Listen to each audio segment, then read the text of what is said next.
Hello YouTube, welcome back to my channel. So in today's tutorial I'm going to show you the basics of Linux commands. So you can see on my desktop right now I'm actually running a Linux machine. I have just customized it a bit, but it's actually Ubuntu. I'm running on Ubuntu. So in today's tutorial I'm going to show you how to run Linux command, the basics of Linux commands. So if you're a person who's using Linux or just want a refresher of the basics Linux command, then it's a great tutorial to begin with. So in this tutorial I'm going to show you the very basics of the Linux command, because in my tutorials I use Linux a lot, and maybe some of you also use Linux or MacBook because they have very similar command line interfaces. So I'm going to show you the basic command to use Linux without having much problems. So I'm going to show you just the basic command to get you started and to be able to use Linux comfortably as a Linux user. So let's get started. So the first thing we're going to do is first to open up our Linux terminal. So we can just click on this and then open up the terminal, and that's fine. But I'm going to show another way to open it. So just press Control Alt and T on your keyboard. This is going to open up the terminal for you, or you can also go ahead and just click on this and also open up the terminal for you. So that's very simple how to open up a Linux command. Okay, so I'm going to make this command a bit bigger, so I'm just going to zoom in a bit, and this is how you zoom in Linux. So now I hope that this is big for enough for you to see. So I'm going to deactivate my conda environment, Anaconda environment, since I am using Anaconda. If you're not using Anaconda, then you don't have to do this. So just ignore this step. So now that my environment is deactivated and I've cleared the screen, let's get started with using the basics of Linux command. So the first command that you're going to learn is a print working directory. So print PWD stands for print working directory. This is going to print the current directory that you're in. So that's how the ls the print working directory does works. Okay, so you can also go ahead and let's learn the second command. And the second command is just who am I. So it just tells you the current user of the system, which is a super user of the system. Right now I'm using the user with the username Prince, so you can see I just got back Prince. So those are the two basic Linux commands. So now let's go to the third Linux command, which is the ls command. So the ls command, you just think of it like the list command. So it's just going to list the directories and folders that are within the current directory, and this is the folders that I have within my current directory. So this is just how ls work. I will talk about more else just in a bit, but first of all let's go on to another command. And the second command, the third command rather, actually the fourth command, is a clear command, and this what it simply does is just clears the screen and then clears the terminal just like that. So one way you can also do this is just let me just say print working directory again, and then one way I can also do it is just press Ctrl and L on my keyboard, and that will clear the terminal, but the history and other stuff will be stored up here. So you can see that's the difference between clear and ls. So clear will get rid of everything, while the Ctrl and L will just move everything to the top. Okay, that's all about the clearing the terminal. So now let's go to another command, which is a change directory command. So change directory command is just used to change the directory. So let me just go back and do ls, and I'm just going to list the content of this folder. So as you can see the content of my home folder, I have a desktop folder there, which will take me to my desktop. So if I do change directory, which is a cd, stands for change directory. So I'm going to change directory to desktop, and if I press enter, it's going to take me to the desktop. If I do ls, I can see I have these two folders on my desktop, backup files and Printscramper folder on my desktop. So that's how the change directory works. So you can also do change directory and then double dot. This is going to take you one level up in the root, in the directory tree. So you can see we're in the root directory. So if I do ls and then double dot and change directory space and then double dot, it's going to take me one directory up. So if I press enter, it's going to take me back to the root directory, which was this is what directory we're in. So it took us one directory up and it brought us to this current directory, and that's the directory that you're in. So let me explain this to you more. So I'm going to change directory, and I'm going to do desktop, and I'm going to go into Printscramper, which is my folder directory, my folder there, and that's the way we can change it into multiple folders. We just change them together. So if I press enter, you can see I'm in a directory called Printscramper. So if I do change directory and then one directory back, it's going to take me to the desktop. If I do change directory again and then back, it's going to take me to the one directory backward. Okay, so I'm just going to bring that command, the other command of desktop, and I'm going to go into Printscramper. So if you just press the file and then you press the tab on your keyboard, it will auto complete first. That's one of the tips of using Linux. So if you do just type in something and then you do tab, it will auto complete it for you.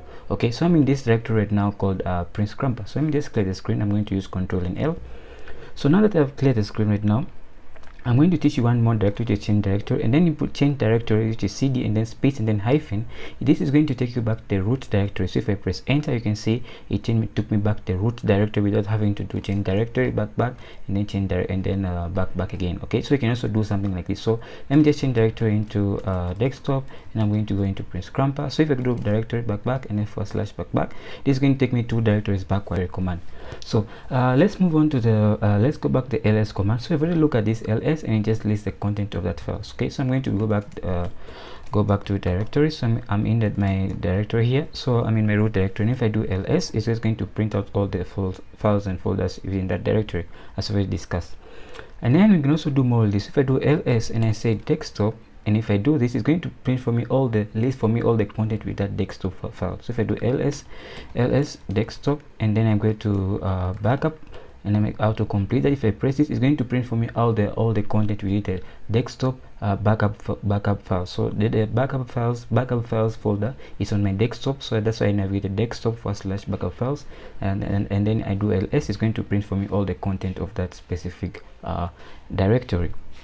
So I'm just going to go ahead and actually clear my directory right now, my terminal right now, and then what one more command is the ls command, and then -r. So ls-r is going to now print for us, list for us all the files and their subdirectories as well. So if I press ls, this way it's going to list for me all the files and its subdirectories. So if I have Anaconda running, it's going to list a lot of files. So I'm just going to currently exit that. So that's how that works. If I do ls and then -a, this is going to print for me, return to me even the hidden files within my current directory. So if you can see, these are all the hidden files, but if I just do ls itself, it returns to me only this amount of files. But if I do ls-a, it returns to me all the hidden files inclusively. Okay, so that's how ls-a works. So and then you can do ls hyphen and then al. What this is going to do is going to first list file directories and detailed information about each of them. So if I print this, you can see all the file directories along with their details, like when they were created, their sizes, and the date, even the date they were created, the year, and other information about those specific files. Okay, so that's how we do that's all about the ls command. So now let's move on to the other commands, and the command we're going to move to is going to be the dr command. So I'm going to change my directory to the desktop, and then I'm going to show it right here. So I'm going to now make a file. I'm going to make a folder. So I'm going to, this directory, this command is mkdir, which is just make a directory, and then I'm going to pass in my directory name. I'm going to call it folder 1. So I'm going to call it folder 1, and I'm going to press enter. You can see a folder just popped up on my desktop, and if I bring the file view here, you can see a folder right here. It just popped up, file 1, and you can also see it right here through my terminal. It's right here, folder 1. It wasn't there previously. So I'm going to make another directory. I'm going to make one, and I'm going to show you how to make multiple directories or nested folders. Okay, so I'm going to a folder 2, and I'm going to go inside. I'm going to inside folder. So it's going to create for me a folder inside of another folder. So I'm going to run this command. We got an error, no such file directory. So let me just what I'm going to do is simply make directory. So what you have to do, I have seen that you have to first change into that directory before you can make that folder. So I have to go mkdir, and I'm going to go folder 2, and then I'm going to press enter. It's going to make for me the second folder right there. So I'm going to change directory into folder 2, and inside of folder 2 I'm going to make another directory called inside folder. So I'm going to go mkdir, and I'm going to call it inside folder. So I'm going to folder, make sure I get the spelling right. So if I press enter, now it's made for me a directory inside this. So if I do an ls, you can see I have inside folder inside of folder 2 folder. Okay, a bit confusing, but I have another folder called inside folder of our current folder that you are in, which is called folder 2. So you can see that right. If I do an ls, you can see that folder right there. So I'm going to clear the terminal, and you're going to go on to our next command, and our next command is going to be the touch command. So the touch command is used to create files. So I'm going to create a file inside of our folder 1. So I'm going to change directory into back, and I'm going to change directory into folder 1. And I'm going to folder 1, and I'm going to press enter. So I'm in folder 1. If I do ls, you see I have currently nothing. So I'm going to create a file there, and that's how you create a file, by using the touch command, and that's another Linux command. So if you use touch and then the file name, I'm going to call it file 1. File, let me get the spelling of file right, file1.txt, and then I press enter. You can see if I do an ls, you can see I already have a file there called file1.txt. and if I open the file explorer right here, I'm going to open up this, and I'm going to go into file 1, and you can see the file here, file1.txt. so that's how you can work with the terminal use a terminal to create a file. So now that we have there, I'm going to now go to another command, and this command is going to be called the Nano Command. And the Nano Command, what it's going to do is simply going to create a file inside of our going to view the content of our file. So I'm just going to go into Nano. It's just a Nano is just a terminal based text editor. So I'm going to open file1.txt inside of our Nano text editor. So I'm going to say hello, just like that, and that's all I'm going to say. And then I'm going to press Ctrl and X, and you can see the different commands here. So I'm going to press Ctrl and X to exit, and I'm going to press Y, and I'm going to save the content.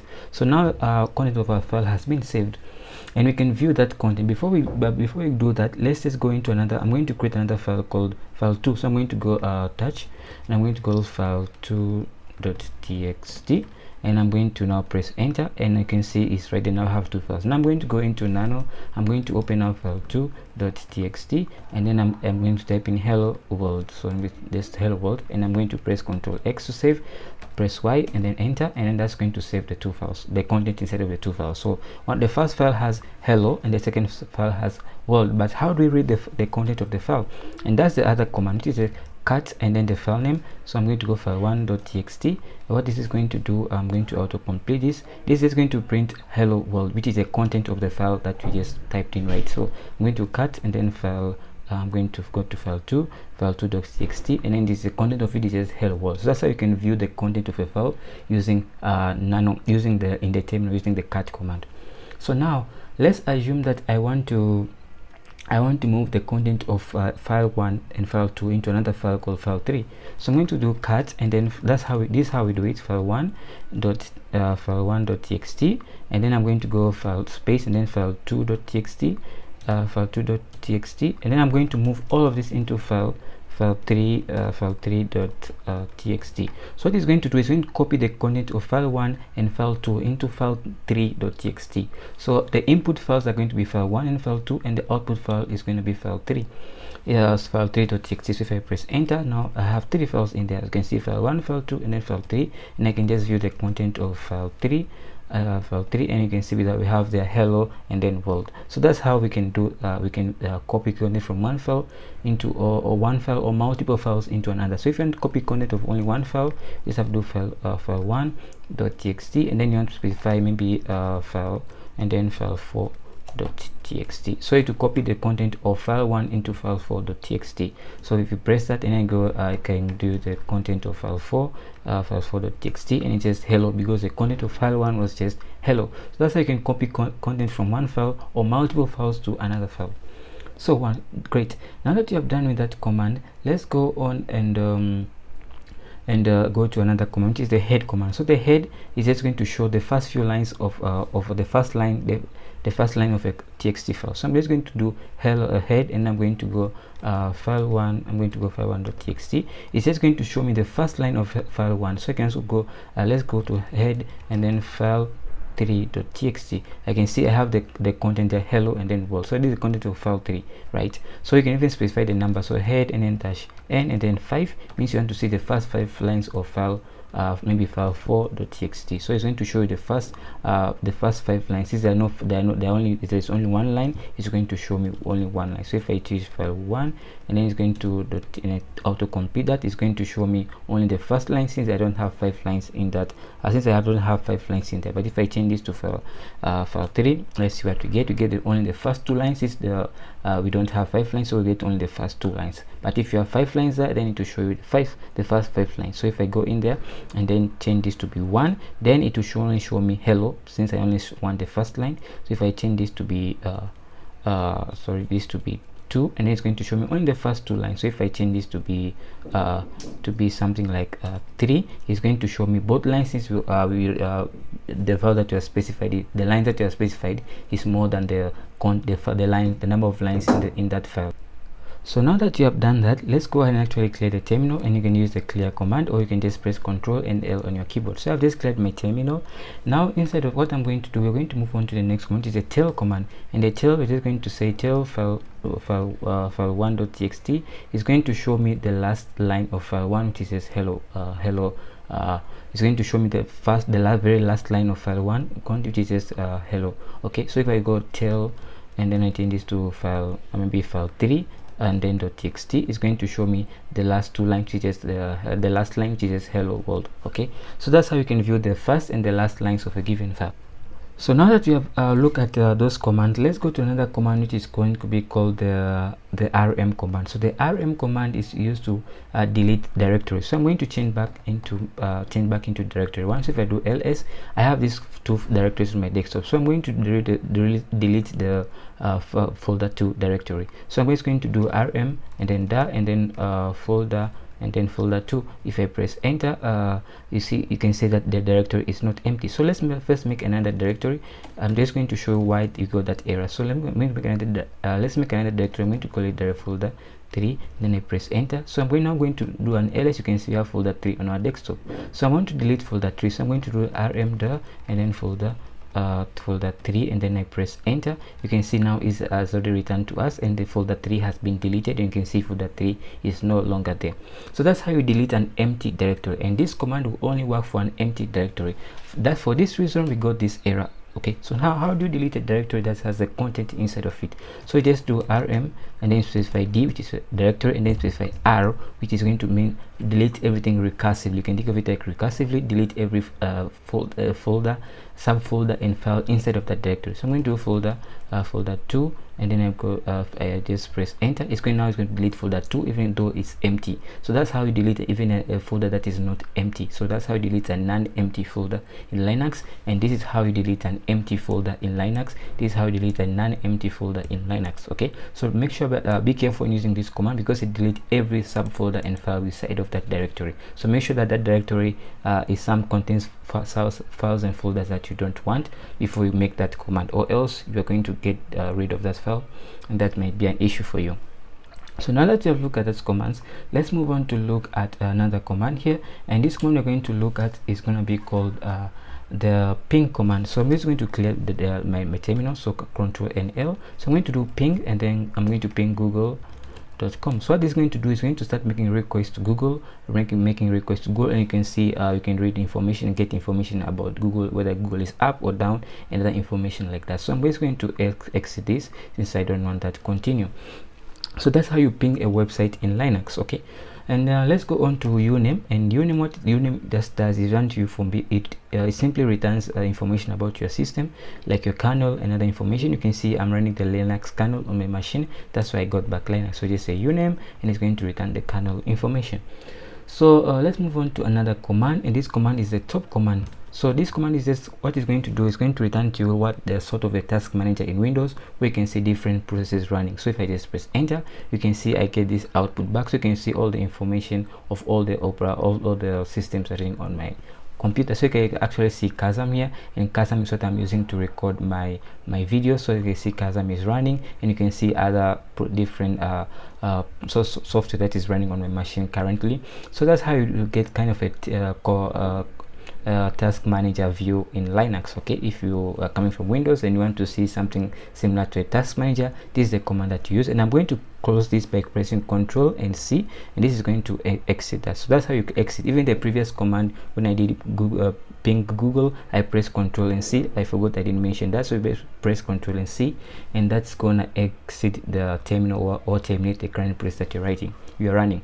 So let's go to the history command. So the history command is just going to show you all the previous command that you have written, you have run so far. So you can see these are the commands that I have just run so far. So you can see them, and then the other information about those commands. So you can see all the commands that I ran, other stuff. So I was even using React. So you can see my other React information right there and other stuff. So that's it. I'm going to now clear the screen just to have a clear terminal. So now that we have that, now let's go on to the host name command. So you say host name. This is going to return to you the current user on the system, but you can also use host name and then --i. So this is going to return to you the current IP of your network that you're on. So I don't want to show you my current IP address. That's why I'm not going to run this command, but feel free to run this command and to return to you the IP address of the system that you're on.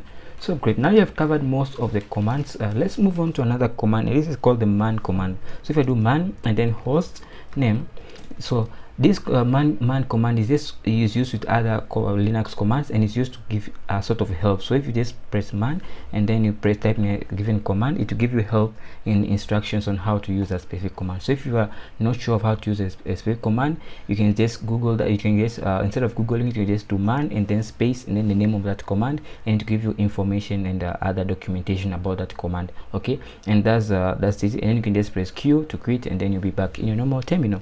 So that's all about the man command. So you can do man, and then you can do maybe uname, and you can see other information about uname. So you can do -a, and you can do all this, adding all this to it, and you get the different information. So if I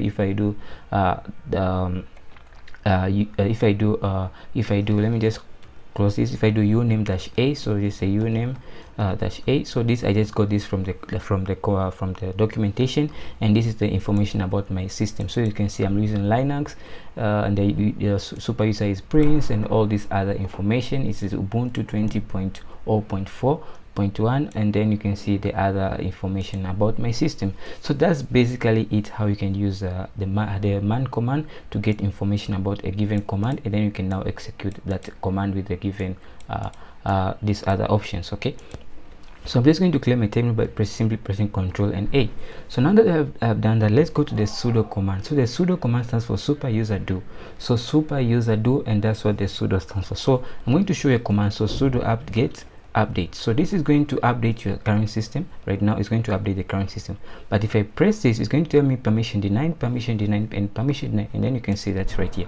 So it's that denied all permissions. The reason why it has denied all permission is that Linux is a very secure system, operating system, so you have to be a super user in order to do certain actions. So in here I need to be a super user to do this, so that's where the super user comes in. So if you're doing something on Linux and permission is denied, just use the sudo command to do it. So just add sudo and then apt-get and then update. So this is going to ask you for a password, so simply type in your password and then press enter, and it's going to go ahead and actually update your system. So if I press enter, this is going to go ahead and actually update my current system, and then I can go on and do other activities if I'm willing to. So that's going to go ahead and actually update my current system. So you can see the system has been going the process of updating my system.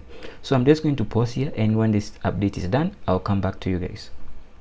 So guys, my updates are already completed, so now I can even go ahead and actually run other commands. So I'm going to now do sudo, which is super user do apt, and then I'm going to get upgrade. So this is how you update and upgrade your system. So if you run this is going to now upgrade your system and then do all the other stuff for you. So just press enter, and then just go ahead and update your whole operating system and install any latest updates and other information. So that's how you do a simple how to use a super user do command in Linux. And this brings us to the end of this video.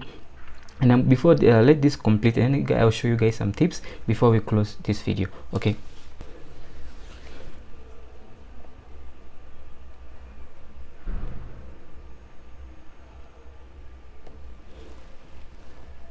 Hello guys, I'm back, and you can see that my update has been completed, my upgrade has been completed. So I'm simply going to clear the terminal. I'm going to press Control and then L to clear the terminal. So once that you have done that, I'm now going to show a certain tricks you can use with Linux. So if you press Control and L, you see right now I can type, right? So I'm going to press Control and S. So this is going to freeze my terminal. Even though I'm typing, I can't get any output. So that has frozen my terminal into, if you want, maybe you just want to play a trick on your friend, you can just press Control and S, and then that will freeze the Ubuntu on the Linux terminal. So when they come back, they'll be freaking out. And one way to exit that is just Control and Q. So Control and Q is going to exit that, and you can see all the text that I have been typing previously. So I'm just going to type in sudo's command. So I'm going to type in sudo, and if I do Control and A, it's going to return me to the beginning of the line. If I do Control and E, it's going to return me to end of the line. So that's how you can easily move between the front and the end of the line. So that's how you can do that in Linux. So I'm just going to do sudo, sorry I made a mistake there. So sudo, if I do Control and E, is going to Control and A is going to return me the front of the line. Control and E, and it's going to return me the front of the line. So that's how you can do that. So in Linux, so just going to press that and then clear the terminal. So guys, this is the end of today's Linux tutorial. If you like this tutorial so far, give it a thumbs up, subscribe to my YouTube channel, and hit the notification bell for future videos. Guys, your subscription is of great importance to me, so kindly hit the subscribe button and hit the notification bell so you can get updated whenever I make videos, other videos course on Python, Linux, and machine learning and data science, Node.js, JavaScript, and other stuff in general. So guys, thanks for watching. See you in the next one. Keep safe.